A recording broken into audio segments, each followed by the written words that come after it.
Organisation autonome décentralisée, DAO. Bonjour à tous, je m'appelle Louis Bertucci et je suis président de l'association Blockchain for Good.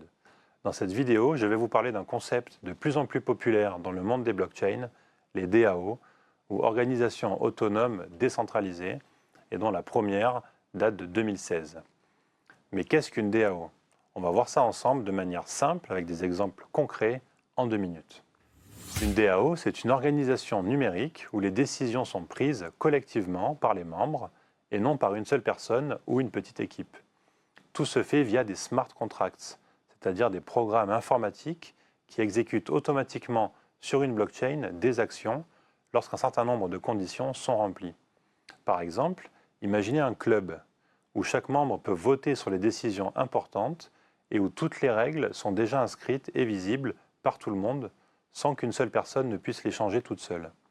Vous avez compris, une DAO, c'est donc un groupe qui fonctionne de façon transparente et automatisée, sans chef ni intermédiaire. Alors, à quoi ça sert? Les DAO servent à décentraliser la gouvernance de projets, aujourd'hui à l'échelle mondiale, mais peut-être demain aussi à l'échelle locale. Par exemple, AAV est un protocole de prêt-emprunt collatéralisé déployé sur plusieurs blockchains et qui permet aux prêteurs et aux emprunteurs de cryptoactifs de se rencontrer. La DAO AAV est une organisation autonome décentralisée qui gère la plateforme AAV. Les membres de cette organisation, qui détiennent des tokens AAV, votent sur les décisions importantes, comme les mises à jour du protocole ou les modules de gestion des risques.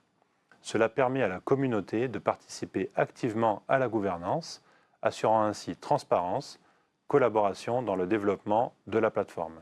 Les DAO ont un immense potentiel, mais elles doivent surmonter un certain nombre de défis. Outre les défis de sécurité liés à l'utilisation de protocoles blockchain, la concentration du pouvoir et la complexité des décisions à prendre font qu'en réalité, aujourd'hui, peu de DAO sont réellement décentralisées dans leur fonctionnement. En effet, les décisions liées au risque peuvent nécessiter un haut niveau de connaissances financières, ce qui fait que la participation aux décisions collectives est en général assez faible. Un autre problème est que le vote est proportionnel à la détention de tokens de gouvernance, à la manière de décision lors d'assemblées générales, et donc une trop forte concentration des jetons de gouvernance peut redonner à un groupe d'utilisateurs un contrôle quasi total sur les décisions de la DAO. Enfin, les régulations restent encore floues sur le sujet, avec des questions légales qui n'ont pas de réponse. Aujourd'hui, seul l'État du Wyoming aux États-Unis reconnaît l'existence juridique des DAO. En résumé, les DAO représentent une innovation qui explore de nouvelles manières de s'organiser collectivement, de manière horizontale. Même si en pratique peu sont réellement décentralisées aujourd'hui, elles représentent probablement l'avenir des organisations et des communautés dont la gouvernance est décentralisée. Merci de m'avoir écouté et à bientôt pour une nouvelle vidéo.